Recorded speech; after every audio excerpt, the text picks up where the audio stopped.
सो anime fan solo levelling का episode 3 आ चुका है and it was actually pretty good. And इससे पहले कि उसके बारे में हम बात करें, मैं थोड़ा सा पिछले एपिसोड का रिकैप दे देता हूँ। सो पिछले एपिसोड में अपने हीरोज को 3 रूल फॉलो करने पड़ते हैं। पहले कि भगवान के सामने झुकना पड़ेगा, दूसरा भगवान को प्रेज करना पड़ेगा with the help of statute of song, and तीसरा भगवान को भरोसा दिलाना होगा कि तुम उसमें भरोसा करते हो। और फिर उसके बाद अपना मेन कैरेक्टर अकेले रह जाता है, वो मरने वाला होता है, तब एक नोटिफिकेशन आता है एंड देन एपिसोड खत्म। अब आगे जो एपिसोड के स्टार्ट में एक स्टैचू अपने मेन कैरेक्टर को मारने वाला होता है, तब ये मेन कैरेक्टर कहता है कि मुझे एक और मौका चाहिए, एंड तब एक नोटिफिकेशन आ जाता है कि वो ऑफिशियली प्लेयर बन चुका है। वो कौन सा प्लेयर बना है वो आपको थ्रू आउट द सीरीज पता लगता रहेगा। एंड देन पूरा सीन चेंज हो जाता है। अपना जिन्वो एक हॉस्पिटल में होता है, जब वो उठता है वो देखता है कि उसका हाथ पैर और इवन चेस्ट सब कुछ ठीक हो चुका है पूरी तरह ही। एंड ही वाज लाइक, ये कोई सपना था क्या? मैंने अभी इतनी ज्यादा मार खाई है, मेरा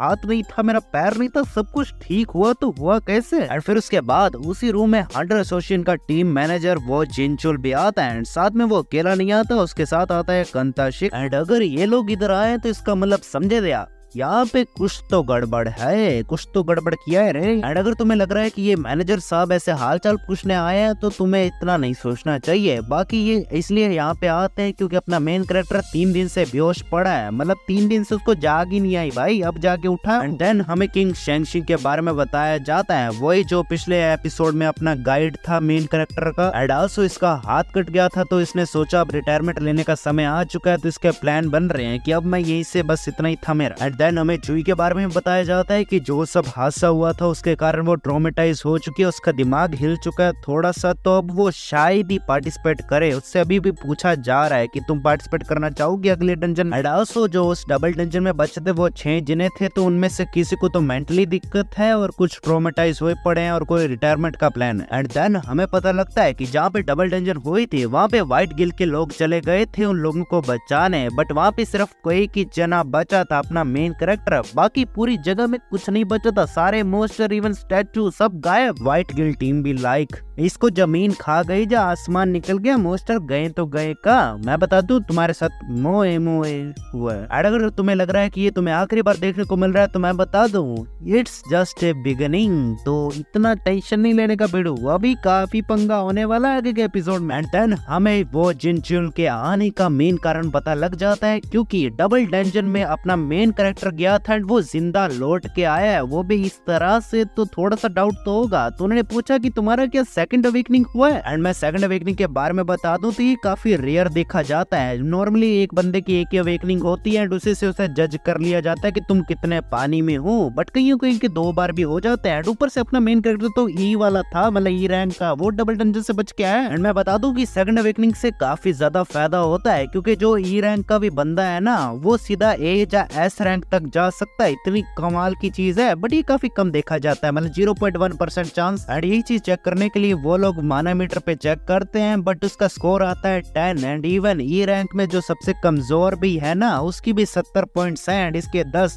मतलब क्या ही कुंडा बनेगा रे तू। एंड फिर उसके बाद एक नोटिफिकेशन पैनल खुल जाता है जहाँ पे लिखा होता है क्या तुम प्लेयर बनना चाहते हो तो येस पे एक्सेप्ट करो, और वो कर देता है। एंड साथ में कहता है कि courage of the weak quest वो है कंप्लीट हो चुका है, मतलब ये बेसिकली एक टास्क है जो उसे करने पड़ेंगे। एंड अगर तुम थोड़े कंफ्यूज हो चुके हो तो ये बेसिकली एक गेम की तरह है जहाँ पे तुम्हें हर रोज के डेली मिशन करने पड़ेंगे एंड वो काफी ज्यादा जरूरी हो जाती है। इसकी जिंदगी तो अब गेम बन चुकी है। एंड फिर उसके बाद अपनी मेन कैरेक्टर की बहन आती है, उसका हालचाल पूछती है एंड फिर वो चले जाती है। एंड साथ में हमें ये गेम के बारे में थोड़े से रूल्स बताए जाते हैं एंड वो रूल्स है कि उसे डेली के टास्क दिए जाएंगे जो उसके लिए करना काफी ज्यादा जरूरी है। बेसिकली वो हमें बताए भी जाते हैं कि 100 पुशअप मारने हैं, 10 किलोमीटर तक रनिंग करने हैं, 100 क्वाड्स मारने हैं, काफी सारी चीजें और। एंड आल्सो हमें पता लगता है कि अगर ये टास्क वो पूरा करेगा तो उसे रिवॉर्ड्स मिलेंगे, अगर नहीं करेगा तो पेनल्टी मिलेगी। अपना मेन कैरेक्टर भी लाइक मैं हॉकी का बहुत बड़ा खिलाड़ी था, फिर मुझे चोट लग गई, मतलब वो बेसिकली नखरे करने लग जाता है एंड उसे पेनल्टी मिल जाती है। एंड देन अपना मेन कैरेक्टर टेलीपोर्ट हो जाता है एक अलग जगह पे जहाँ पे उसे 4 घंटे तक बच के रहना होता है, एंड वो भी जायंट डेजर्ट सेंटीफीड से, काफी ज्यादा खतरनाक था। एंड साथ में जो वो टेलीपोर्ट हुआ था तो उसकी जगह कोई भी नहीं था, तो नर्स ने उसे देख लिया, वो कह रही कहाँ गया ये? एंड देन नर्स दोबारा से चेक करने जाती है, बट वहाँ पे इस बार जिन्वो होता है क्योंकि उसने वो टास्क कंप्लीट कर लिया था एंड साथ में उसे रिवॉर्ड भी मिल जाते हैं एंड उसे सबक तो मिल जाता है है कि अब पंगा नहीं लूंगा भाई मैं। एंड देन हमें क्वेस्ट रिवॉर्ड्स बताए जाते हैं, जहाँ पे अपने पहला था फुल रिकवरी, दूसरा था एबिलिटी पॉइंट +3 एंड तीसरा था रैंडम लूट बॉक्स। अपना मेन कैरेक्टर फुल रिकवरी ले लेता है एंड पूरी तरह हील हो जाता है। एंड देन वो एबिलिटी पॉइंट यूज करता है, जिससे वो अपनी स्ट्रेंथ, एजिलिटी, स्पीड एंड वो सारी चीजें अपग्रेड कर सकता है। एंड देन जब वो तीसरी चीज चुनता है तो उसे एक मिस्ट्री बॉक्स मिलता है, जहाँ पे उसे कुछ भी मिल सकता है। एंड उसे पहले दिन उसको एक चाबी मिलती है, जो वो एक चाबी थी एक डंजन की है। एंड वो डंजन सिर्फ वही कर सकता है, कोई और नहीं कर सकता है। एंड उसके साथ में लोकेशन भी दी गई थी। एंड अगर अभी तक तुम्हें लग रहा है कि ये सब क्यों हो रहा है, तो बेसिकली अब अपने मेन कैरेक्टर को स्ट्रॉन्ग बनाने के लिए ये सब किया जा रहा है। जैसे जैसे ये करता रहेगा, बढ़ता रहेगा, ये स्ट्रॉन्ग होता जाएगा। एंड देन सीन बदल जाता है, जहाँ पे अचानक से रोड पे एक गेट खुल जाता है। एंड उसके बाद अपना चेयरमैन देखने को मिलता है, जो चाइन को एक मिशन देने वाला होता है। एंड जो उसे मिशन मिलता है वो होता है कि उसे बी रैंक के लोगों के साथ एक इंस्ट्रक्टर बन के जाना होगा। काफी नॉर्मल सी बात है, बट उसमें भी नखरे कर रही थी। एंड देन हमें एक न्यूज चैनल देखने को मिलता है, जहाँ पे टेलीकास्ट हो रहा था कि गेट नॉर्थ में खुला है, साथ में दूसरी जितनी भी डायरेक्शन में खुला होता है उसके बारे में टेलीकास्ट किया जाता है। काफी सीरियस मामला है इधर गेट खुलना। एंड देन अपना मेन कैरेक्टर मिलता है अपनी मॉम से, एंड साथ में हमें बताया जाता है कि 4 साल पहले उसके साथ क्या हुआ। तो उसे एक डिसीज हुई थी गेट खुलने के कारण, अटर्नल स्लीप, मतलब वो हमेशा हमेशा के लिए सो जाएगी। एंड ये चीज जिन्हों की मॉम को झेलना पड़ता है। साथ में ये इतनी ज्यादा खतरनाक है कि इसका अभी तक कोई भी दवाई नहीं है, बट डॉक्टर उसे जिंदा रख सकते हैं। एंड इसलिए अपना मेन कैरेक्टर कमाई करता है, काफी अलग अलग तरह के काम करता है। फिर उसके अंदर एक दिन अवेकनिंग जाग जाती है, इसलिए वो एक हंटर बन जाता है। भले वो कमजोर था भाई, बट अपनी मॉम के लिए इतना कुछ कर रहा है भाई, उसके लिए एक तालियां और एक लाइक तो बनता है यार, इसमें कोई शक नहीं है। मुझे ये जान के खुशी कि अपने राइटर्स ने इस चीज को सामने लाया कि उसको कितना ज्यादा झेलना पड़ रहा है। एंड साथ में उसको अपनी बहन की स्कूल की भी फीस भरनी है। एंड फिर उसके बाद अपना मेन कैरेक्टर पुशअप वगैरह मारने के बाद ईस्टर्न डंजन में चले जाता है, जहाँ पे उसके अलावा कोई और नहीं होता, मतलब अकेला ही जा रहा है भाई लड़ने। एंड देन वो कहता है कि कैसा टाइम आ गया है कि मैं ई रैंक के डंजन के मॉन्स्टर को भी नहीं मार पाता, और ये वाली डंजन मुझे अब खत्म करनी पड़ेगी। अब मेरे पास कोई और रास्ता नहीं है, तो मैं चले जाता हूँ। एंड वहाँ पे उसे पहले मिलते हैं गॉब्लिन्स, एंड वो उनको हरा देता है, जो देखने में काफी ज्यादा अच्छा लगा। एंड उसके बाद आ जाता है वुल्फ। अपना मेन कैरेक्टर पूरी तरह डरा हुआ था, और साथ में वुल्फ ने उसको थोड़ा सा खूनो खून भी कर दिया था गाल पर। एंड फिर उसके बाद वो वुल्फ अपने मेन कैरेक्टर पे छलांग मार लेता है। एंड अपना मेन कैरेक्टर भी तैयार था, बट तभी